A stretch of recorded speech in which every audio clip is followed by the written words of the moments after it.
जय माता दी दोस्तों, जय श्री राम। आज हम सुनेंगे दशहरा की कहानी और जानेंगे कि कैसे प्रभु श्री राम ने रावण का अंत किया। ये कहानी त्रेता युग की है। किसी कारणवश अयोध्या के राजा दशरथ को अपने बड़े पुत्र राम को वनवास के लिए भेजना पड़ा। राजा दशरथ से अनुमति पाकर राम सीता और लक्ष्मण के साथ वनवास के लिए चले गए और वहाँ वन में वो तीनों कुटिया बनाकर रहने लगे। सब कुछ सही चल रहा था। फिर एक दिन शूर्पणखा नाम की राक्षसनी वहाँ से जा रही थी। तभी उसने राम लक्ष्मण को देखा और सोचने लगी कि ये दोनों तो अत्यधिक सुंदर है और बहुत बलशाली भी ज्ञात होते हैं। मैं इन दोनों में से ही किसी से शादी करूंगी। ये सोचकर उसने अपनी राक्षसी शक्ति से एक सुंदर स्त्री का रूप धारण किया। वो पहले राम के पास गई और बोली, हे तपस्वी युवक, मैं आपके रूप और सौंदर्य से बहुत प्रभावित हूँ और आपसे विवाह करना चाहती हूँ। तभी श्री राम ने कहा, मेरा विवाह तो हो चुका है और मेरी पत्नी भी साथ है। तुम विवाह का प्रस्ताव मेरे अनुज लक्ष्मण के पास ले जा सकती हो। राम के इनकार करने पर शूर्पणखा को बहुत बुरा लगा, लेकिन फिर उसने लक्ष्मण को देखा और सोचने लगी, इस युवक ने इनकार कर दिया तो क्या हुआ, इसका भाई लक्ष्मण भी तो इसी की तरह दिखता है, मैं इसी से विवाह करूंगी।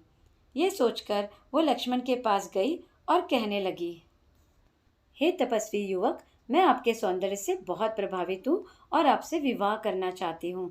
तभी लक्ष्मण ने कहा, मेरा विवाह तो हो चुका है, मैं तुमसे विवाह नहीं कर सकता। तभी शूर्पणखा ने कहा कि आपको मेरे जैसी सुंदर स्त्री से विवाह करने के लिए मना नहीं करना चाहिए। क्या आपको मेरा रूप पसंद नहीं आया? शूर्पणखा की ऐसी बात सुनकर लक्ष्मण को क्रोध आ गया और उसने शूर्पणखा के नाक और कान काट दिए। नाक कान कटते ही शूर्पणखा अपने असली रूप में आ गई। राम लक्ष्मण ने उसका राक्षसी रूप देखा तो वो हैरान रह गए और कहा कि ये तो कोई राक्षसनी है।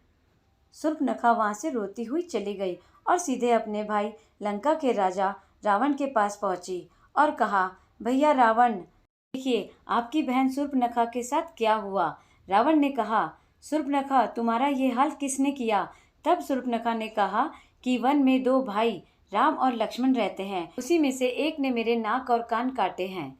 रावण ने कहा, तुम यहीं रुको, मैं अभी उसका सिर धड़ से अलग करके लाता हूँ।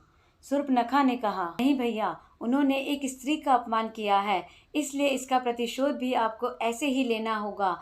उन दोनों भाइयों के साथ एक अत्यंत सुंदर स्त्री भी है, आप उसका हरण कर लीजिए। रावण ने शूर्पणखा की बात मान ली।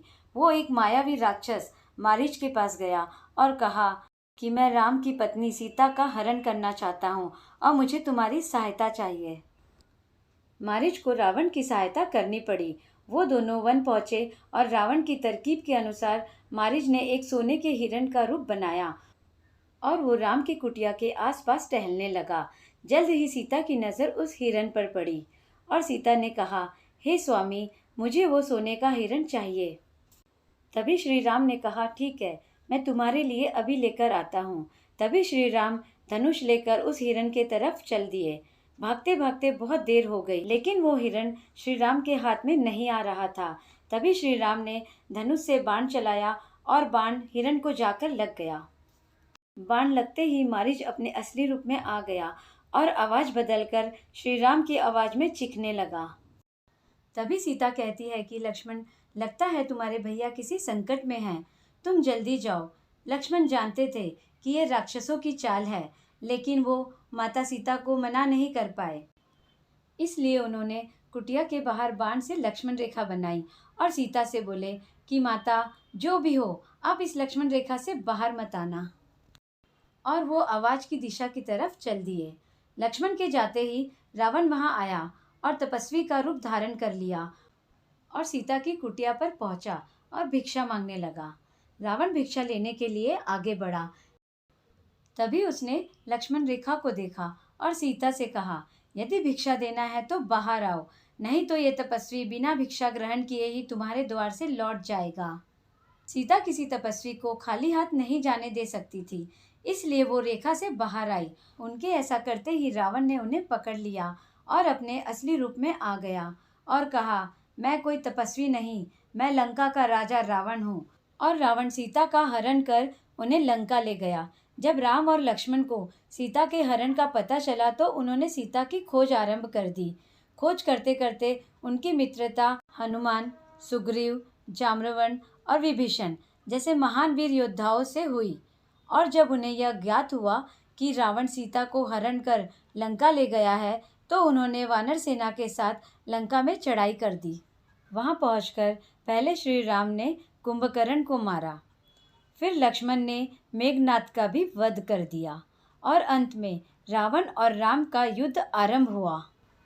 रावण बहुत मायावी था। वह अपनी मायावी शक्ति से युद्ध कर रहा था। प्रभु श्री राम का तीर भी उसे कुछ क्षति नहीं पहुंचा पा रहा था।